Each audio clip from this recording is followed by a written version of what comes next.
ವಿಶ್ವವಿಖ್ಯಾತ ಮೈಸೂರು ದಸರಾ ಮಹೋತ್ಸವ 2024ಕ್ಕೆ ಕ್ಷಣಗಣನೆ ಪ್ರಾರಂಭವಾಗಿದೆ. ದಸರಾ ಗಜಪಡೆ ಮತ್ತು ಅಶ್ವಾರೋಹಿ ದಳದ ಸಮ್ಮುಖದಲ್ಲಿ ಕುಶಾಲತೋಪು ಸಿಡಿಸುವ ಅಂತಿಮ ಹಂತದ ತಾಲೀಮು ಇಂದು ನೆರವೇರಿದೆ.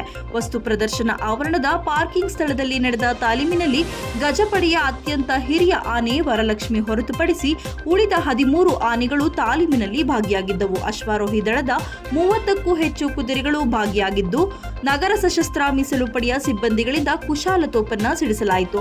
7 ಫಿರಂಗಿ ಗಾಡಿಗಳಿಂದ ತಲಾ 3 ಬಾರಿ ಕುಶಾಲತೋಪು ಸಿಡಿಯಿತು. ಒಟ್ಟು 21 ಕುಶಾಲತೋಪುಗಳನ್ನು ಸಿಡಿಸಿದ ಸಿಎಆರ್ ಸಿಬ್ಬಂದಿ ತಾಲೀಮನ್ನ ಯಶಸ್ವಿಗೊಳಿಸಿದರು. ತಾಲೀಮಿಗೂ ಮುನ್ನ ಆಟಂ ಬಾಂಬ್ ಸಿಡಿಸಿದ ಹಿನ್ನೆಲೆಯಲ್ಲಿ ಕುಶಾಲತೋಪು ಸಿಡಿಸಿದ ವೇಳೆ ಗಜಪಡೆ ಅಶ್ವಾರೋಹಿ ದಳ ಬೆದರಲಿಲ್ಲ. ಆನೆ ಹಾಗೂ ಕುದುರೆ ನಾವು ವಿಜಯದಶಮಿಗೆ ರೆಡಿ ಎಂಬ ಸಂದೇಶವನ್ನ ನೀಡಿದವು.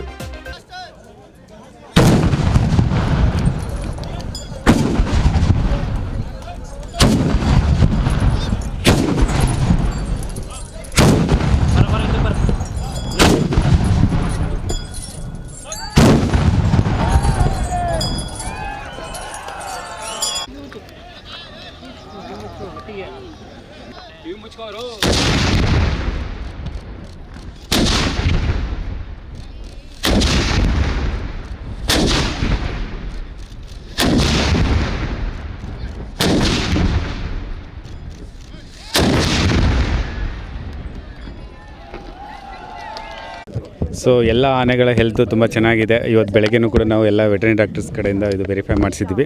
ಸೊ ಎಲ್ಲ ಕೂಡ ಫಿಟ್ ಇದ್ದಾವೆ. ಮತ್ತು ದಸರಾ ಮಾಡೋಕ್ಕೆ ಯಾವ ಆನೆಗಳಿಗೂ ಕೂಡ ಏನೂ ತೊಂದರೆ ಇಲ್ಲ. ಯಾವುದು ಪಟ್ಟದ ಆನೆಗಳ ಕಂಜನ್ನು ಮತ್ತು ಭೀಮಾ ಆಲ್ರೆಡಿ ನಾವು ಇದು ಮಾಡಿದ್ದೀವಿ, ಅನೌನ್ಸ್ ಮಾಡಿದ್ದೀವಿ. ಸೊ 2 ಆನೆಗಳು ಪಟ್ಟದ ಆನೆಯಾಗಿ ಭಾಗವಹಿಸ್ತಾ ಇದ್ದಾವೆ. ಯಾವ ಆನೆ ಕೂಡ ನೀವು ನೋಡ್ಬೋದು. ಇವತ್ತು ತಾಲೀಮಲ್ಲಿ ನೋಡಿದೆ, ಇದು 3ನೇ ರಿಹರ್ಸಲ್ ಆಯಿತು, 3ನೇ ತಾಲೀಮಾಯಿತು.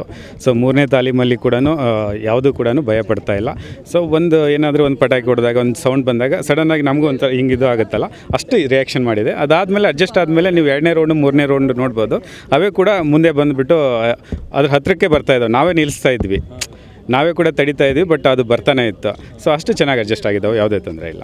ತಾಲೀಮು ಇನ್ನೂ ಇದಿದೆ, ಯಾವುದು ವೆಯ್ಟ್ ಹಾಕೋದು, ಫುಲ್ ಅಂಬಾರಿ ವೆಯ್ಟನ್ನು 2 ಸಬ್ಸ್ಟಿಟ್ಯೂಟ್ ಆನೆಗಳಿಗೆ ಹಾಕ್ತಾಯಿದ್ವಿ. ಪ್ರಶಾಂತ್ ಆನೆಗೆ ಹಾಕ್ತಾಯಿದ್ವಿ ಕಂಪ್ಲೀಟ್ ವೆಯ್ಟನ್ನು. ಆಮೇಲೆ ಅದ್ರ ನೆಕ್ಸ್ಟ್ ಧನಂಜಯ್ಗೆ ಹಾಕ್ತೀವಿ. ಸೊ 2 ಆನೆಗೂ 100% ಅಂಬಾರಿ ಏನು ಬರುತ್ತಲ್ಲ ಅದ್ರ ತಾಲೀಮನ್ನು ಕೊಡ್ತಾಯಿದ್ವಿ. ಅಭಿಮನ್ಯುಗೆ ಅದು ಕಂಪ್ಲೀಟ್ ಆಗಿದೆ. ಸೊ ಈಗ ಉಳಿದಿರೋದು ಪ್ರಶಾಂತ್ಗೆ ಮತ್ತು ಧನಂಜಯ್ಗೆ. ಆಲ್ರೆಡಿ ಮರದ ಅಂಬಾರಿ ತಾಲೀಮು ಆಗಿದೆ, ಬಟ್ ಕಂಪ್ಲೀಟ್ ಏನು ಅಂಬಾರಿ ದಿನ ಏನು ಹಾಕ್ತೀವಿ ವೆಯ್ಟು, ಆ ವೆಯ್ಟನ್ನು ಅವತ್ತು ಅದಕ್ಕೆ ಸಿಗೋದಿಲ್ಲಲ್ಲ ಪ್ರಶಾಂತ್ಗೆ ಮತ್ತು ಧನಂಜಯ್ಗೆ. ಅದಕ್ಕೋಸ್ಕರ ಅದನ್ನು ಮುಂಚೆ ಅದನ್ನು ತಾಲೀಮನ್ನು ಮಾಡಿಸ್ತೀವಿ. ಇಲ್ಲ, ಆ ಥರ ಯಾವುದು ಮುಂದಿನ ಸಲ ಅದರ ಡಿಸೈಡ್ ಮಾಡ್ತಾರೆ. ಯಾಕೆಂದರೆ ಮುಂದಿನ ವರ್ಷ ಅದರ ಹೆಲ್ತ್ ಸ್ಟೇಟಸ್ಸು ಅದರದ್ದೆಲ್ಲ ಕಂಡೀಷನ್ಸ್ ನೋಡಿಕೊಂಡು ಅದು ಮುಂದಿನ ಇದರ ವಿಚಾರ. ಇದು ತುಂಬ ಅರ್ಲಿ ನಾವು ಅದ್ರ ಬಗ್ಗೆ ವಿಚಾರ ಮಾಡೋದು. ಓಕೆ.